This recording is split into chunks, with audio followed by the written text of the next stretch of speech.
Ever wondered if coffee grounds are magic for your garden? Let's find out together. It is the middle of May. You watched 3 YouTube videos about coffee grounds in the garden last winter. Maybe 4. The kind where someone walks through a lush backyard with raised beds overflowing with tomatoes and peppers and zucchini. And they say the secret is simple. Save your coffee grounds. Sprinkle them around your plants. The nitrogen feeds the soil. The acidity helps your acid-loving plants. The texture improves drainage.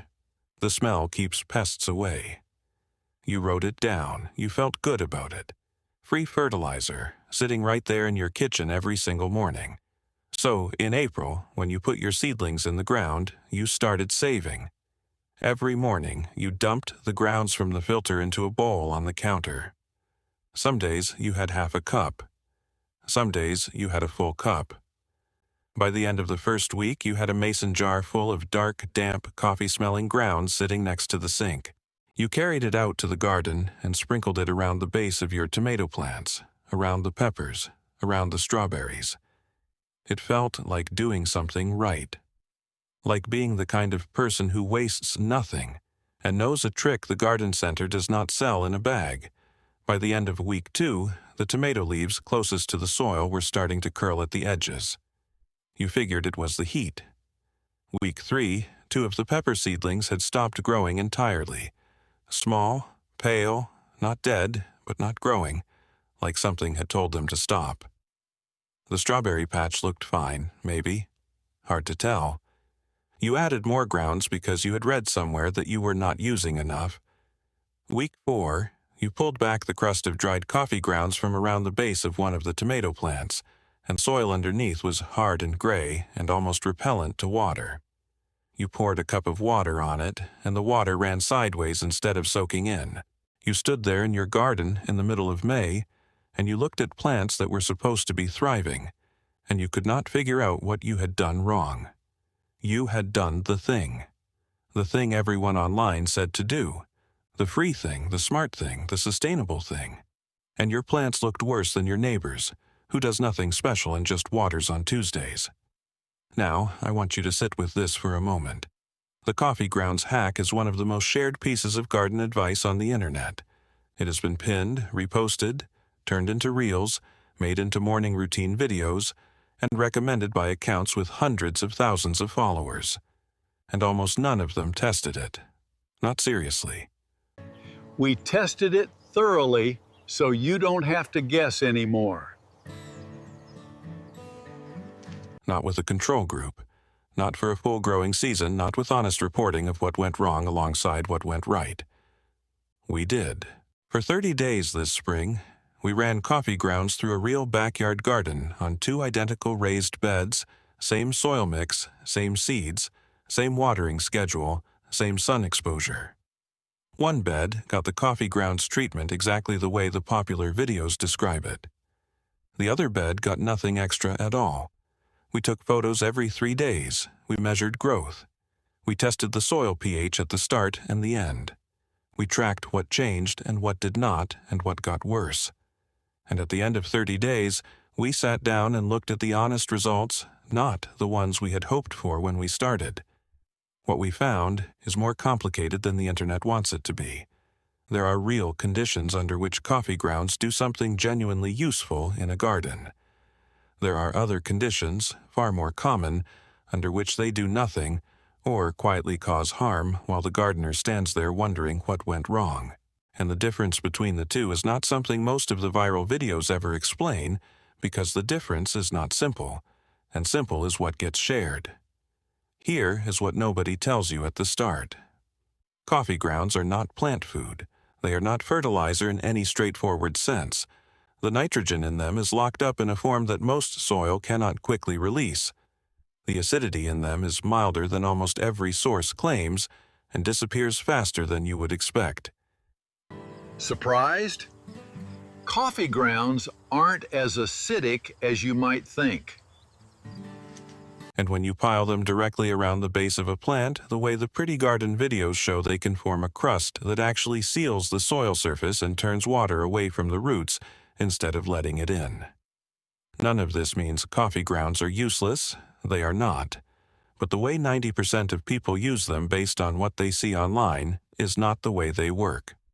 We are going to show you exactly what happened in our garden, week by week, bed by bed, with honest numbers and honest photos.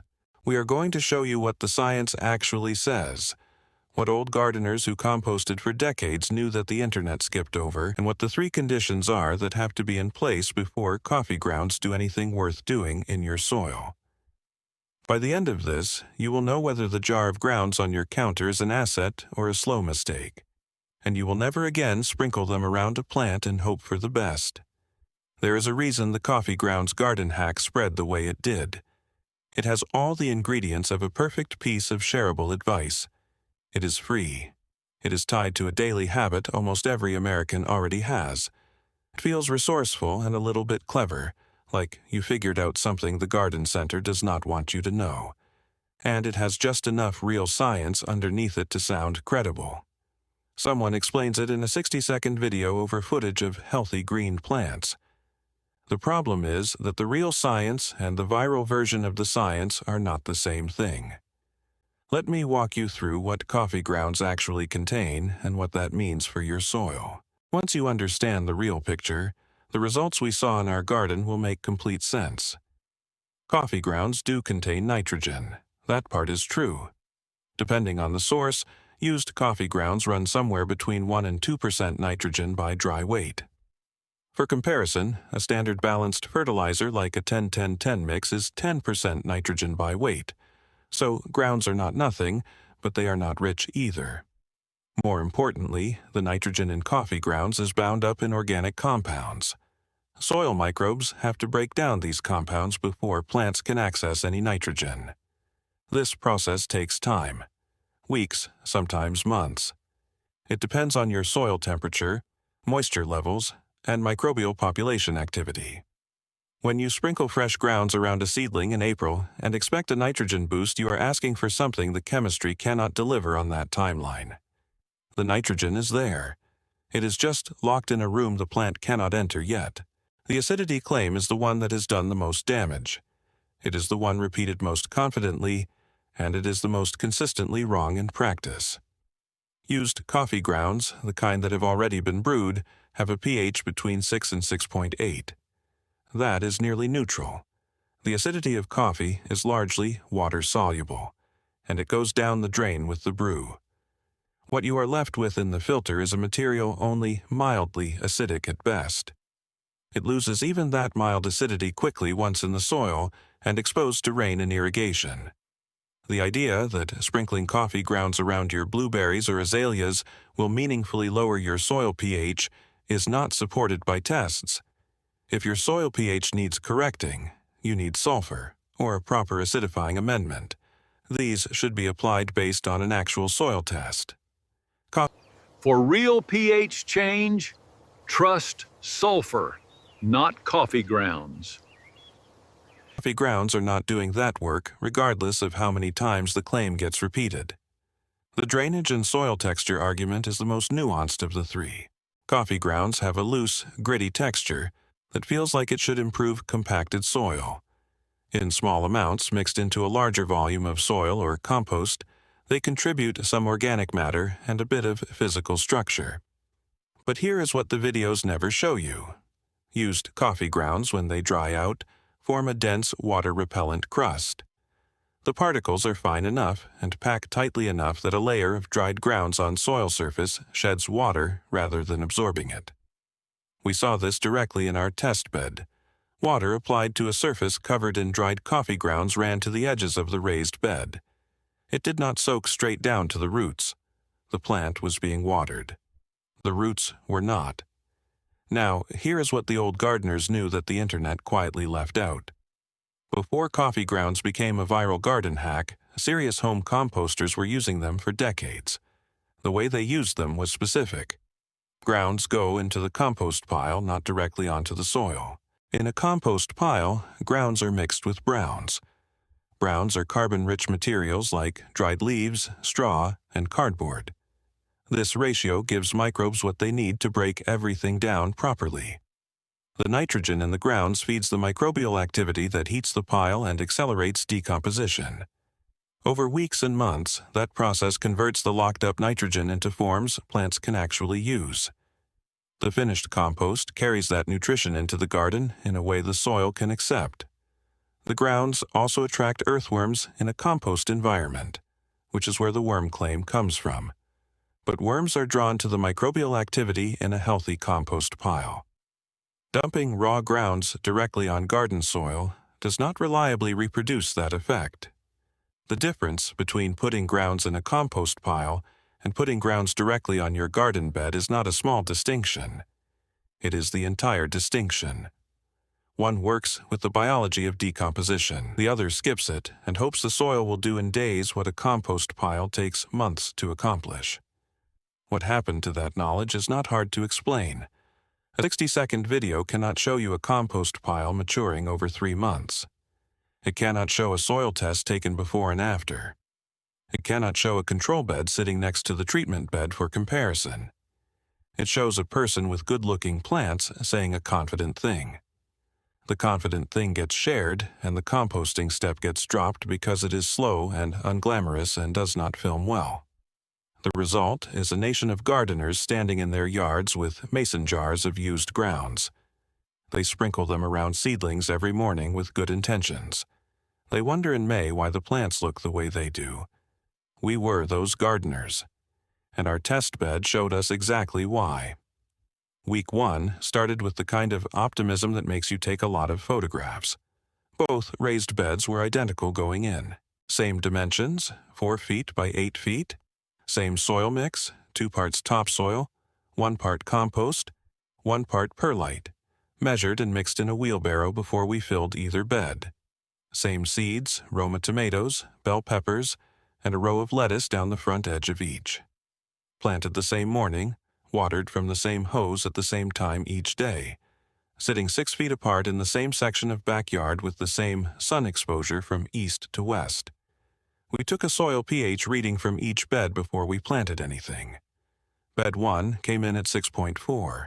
Bed 2 came in at 6.3. Close enough that the difference was measurement noise, not real variation. Bed 1 was the control. It got water and nothing else. Bed 2 was the treatment bed. Starting on day 1, it got a generous application of used coffee grounds every 3 days, sprinkled in a ring around the base of each plant and lightly raked into the top inch of soil.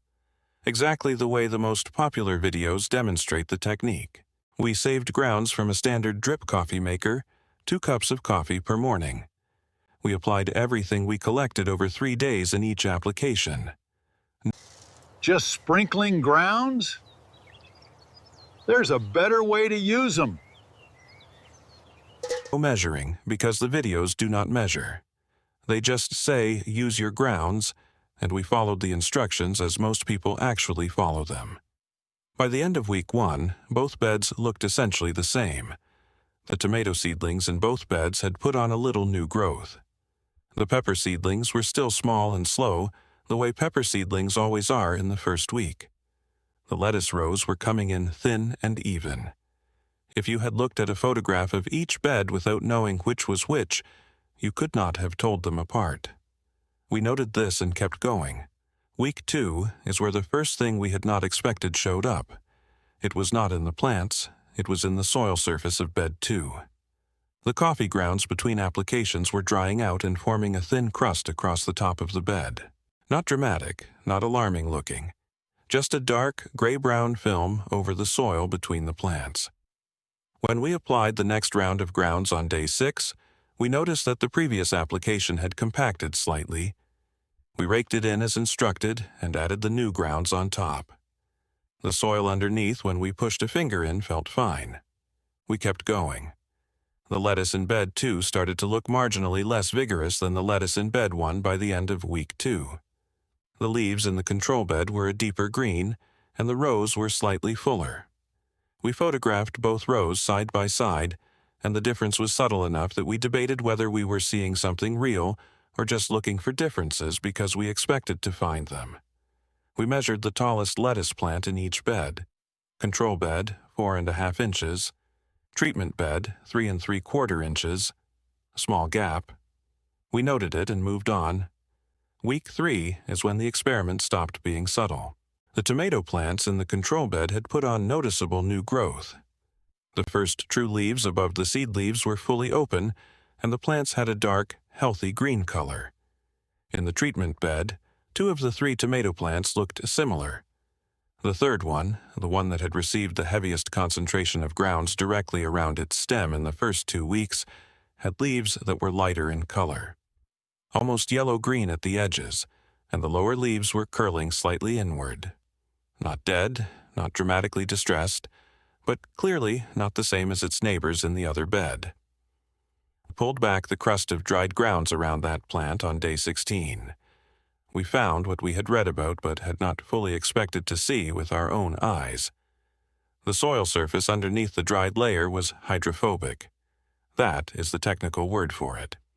Water repellent. We poured 4 ounces of water directly onto that spot and watched it bead and run sideways along the surface of the soil for several inches. The water slowly absorbed into the edges where the grounds had not reached. The roots of that plant were sitting in soil that was shedding water instead of holding it. The plant was not being watered. The plant was being passed over. We took a pH reading from both beds on day 18. Control bed, 6.3, essentially unchanged from the start. Treatment bed, 6.2, 1/10 of a point lower after 3 weeks of daily coffee ground applications. Not meaningless, but not the dramatic acidification the videos promise. The soil chemistry had barely registered the intervention. The pepper plants in the treatment bed had stalled. Not died, not visibly sick, just stopped. Both peppers in the control bed had put on a new set of leaves in week 3. The peppers in the treatment bed looked exactly as they had at the end of week 2. Same height, same leaf count, same pale green color that peppers get when they are sitting still instead of growing. We scraped back the grounds from around the pepper stems in the treatment bed and found the same hydrophobic crust we had found around the tomato. Broke it up with a hand rake, watered deeply, and left it alone for 48 hours to see what would happen. Week 4 was the most instructive week of the entire month. Not because of what got worse, but because of what recovered. The tomato plant that had been showing stress in the treatment bed began to look better by day 23. After we broke up the crust and let water reach the roots properly, the curling at the leaf edges softened. The color came back toward green. The plant had not been poisoned. It had been thirsty and wet-looking soil, which is one of the more disorienting things a gardener can watch happen. The pepper plants in the treatment bed put on modest new growth in week 4. Breaking that crust can really help your plants breathe. After the crust was broken and watering reached the roots again. Still behind the control bed peppers, but moving. The lettuce gap had widened steadily across the month. By day 28, the tallest lettuce in the control bed measured 7 inches. The tallest in the treatment bed measured 5.5. We harvested a small handful of outer leaves from the control bed on the last day of the experiment. The treatment bed lettuce was not ready. On day 30, we took final photographs of both beds from the same angle and same distance as the day 1 photographs. We took final pH readings. Control bed, 6.3. Treatment bed, 6.1. 0.2 of a point lower than where it started after a full month of ground supplied every 3 days. We tested the soil surface hydrophobicity in both beds by pouring a measured 2 ounces of water onto the bare soil between plants, and timing how long it took to absorb. Control bed, absorbed in under 10 seconds. Treatment bed, pooled on the surface for 40 seconds before soaking in. We sat with the photographs for a while before writing anything down. The plants in the treatment bed were alive. Several of them looked reasonably healthy by the end of the month, especially after we intervened in week 3. But not one plant in the treatment bed outperformed its matched plant in the control bed. Not the tomatoes, not the peppers, not the lettuce. The bed that got nothing but water produced better results across every metric we tracked than the bed that got the intervention every gardening video on the internet recommends. That is not a dramatic conclusion. The treatment bed was not a disaster, but it was consistently, measurably behind. And the mechanism was not mysterious once we saw it with our own eyes. The grounds were not poisoning the plants. They were sitting on top of the soil and slowly turning the surface into something water could not get through. And plants that cannot drink cannot grow, regardless of what is sitting around their roots. Here is what 30 days in the garden actually taught us. Coffee grounds are not bad for your garden. That is not the conclusion. The conclusion is more specific than that, and more useful. Coffee grounds applied the way most people apply them, based on what they see in viral videos, directly onto the soil surface around living plants in repeated applications over weeks, will quietly work against your garden in ways that are easy to miss until the damage is already done. Not because the grounds are toxic, not because the science is completely wrong, but because the method skips the step that makes the whole thing work. That step is composting, and it changes everything. Here is the honest breakdown of what we learned, stated as plainly as we can state it. If you put coffee grounds directly on your soil surface in repeated applications, you will eventually form a hydrophobic crust that sheds water away from the roots of your plants. We measured this. It happens faster than you would expect, especially in warm, dry weather when the grounds dry out between waterings. A plant sitting in soil covered by a dried coffee ground crust is not receiving the water you think it is receiving. It is slowly getting thirsty while you stand there with a watering can feeling like a responsible gardener. If you are hoping to meaningfully lower your soil pH with the coffee grounds, you need a different tool. We measured a 0.2 point drop over a full month of heavy applications. If your blueberries need a pH of 4.5 and your soil is sitting at 6.5, coffee grounds are not going to close that gap in any reasonable time frame. Get a soil test, find out your actual starting number, and use elemental sulfur applied at the rate the test recommends. That is the tool for the job. Coffee grounds are not.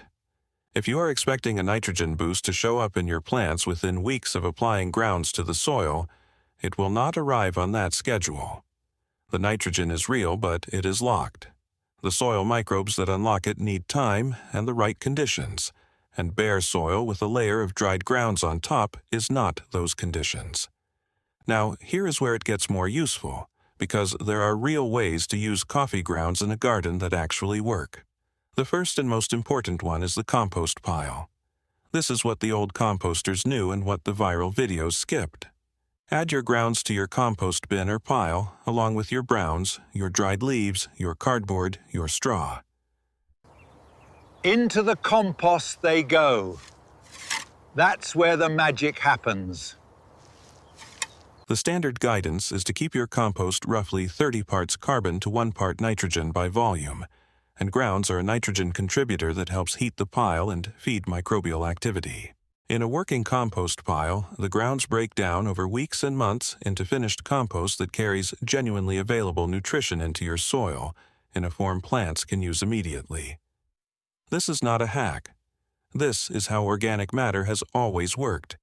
But it is slow, and it does not make for a satisfying 60-second video. The second way that works is direct soil incorporation before planting. If you have grounds in an empty bed you are preparing for next season, work them into the top several inches of soil in the fall, along with other organic material, and let the winter do the breakdown work. By spring, the grounds have had months to begin decomposing in place, and the hydrophobic crust problem never develops because there is no surface layer. The material is mixed through the soil column. This is a legitimate use and it costs nothing beyond the time to rake it in. The third way is the worm bin. If you keep a vermicomposting bin, coffee grounds are genuinely excellent worm food in moderate amounts. The worms process them efficiently, and the resulting castings are among the most plant-available forms of nutrition you can put in a garden. This is the fastest route from your coffee grounds to something your plants can actually use, and it requires nothing more than a plastic bin, some bedding, and a pound of red wigglers. 3 rules, stated plainly, for anyone who wants to use their grounds without repeating our experiment. Never apply grounds directly to the soil surface around living plants in repeated applications. The crust that forms will cost you more in water penetration than you gain in any other benefit. Never use grounds as your primary strategy for adjusting soil pH. Test your soil first and use the right amendment for the gap you are actually trying to close. Always put grounds through a composting process before they go near plant roots, whether that is a traditional compost pile, direct fall incorporation, or a worm bin. The composting step is not optional. It is the mechanism that makes the rest of it work. Now, here's what we want you to do this week. If you have a compost bin, start adding your grounds to it today. Layer them in with dried leaves or torn cardboard. Let the pile do its work. If you do not have a compost bin, this is a reasonable week to start one. A simple pile in the corner of the yard, a cheap plastic bin from the hardware store, or a wooden frame built from scrap lumber. Any of them work. The biology does not require anything fancy. If you have already been applying grounds directly to your soil this season, go out and look at the surface around your plants. Push a finger into the soil. If the top layer feels crusty, or water is pooling and running sideways instead of soaking in, rake the surface gently. Break up the crust and water deeply. Give the plants 48 hours and look again. You may be surprised how quickly they respond when water can reach the roots again. If you have a section of bed you are not using this season, work some grounds into the soil now and let them sit through the rest of the summer and fall. By next spring, that section will have had enough time for real decomposition to begin, and you will have something worth planting into. The internet is full of garden advice that feels true because it is connected to something real. Coffee grounds do contain nitrogen. They are mildly acidic. They do attract worms under the right conditions. None of that is invented. But the method that gets shared, the sprinkle and hope approach that fills up the comment sections with people saying they have been doing this for years, skips the part that makes any of it actually function. And a garden does not care what the video said. It responds to what you actually put in the soil and how you put it there. We ran the experiment so you do not have to repeat it in your own raised beds this spring. The control bed won. Water and good soil beat the hack. But compost, real finished compost that started as coffee grounds in a working pile, that is a different story. We are running that test now and we will show you the results when the season is done. Until then, save your grounds. Just save them for the pile, not for the plants. Tell us in the comments what you have tried putting in your garden that the internet swore would work. The honest failures are just as useful as the wins, and we read every single one.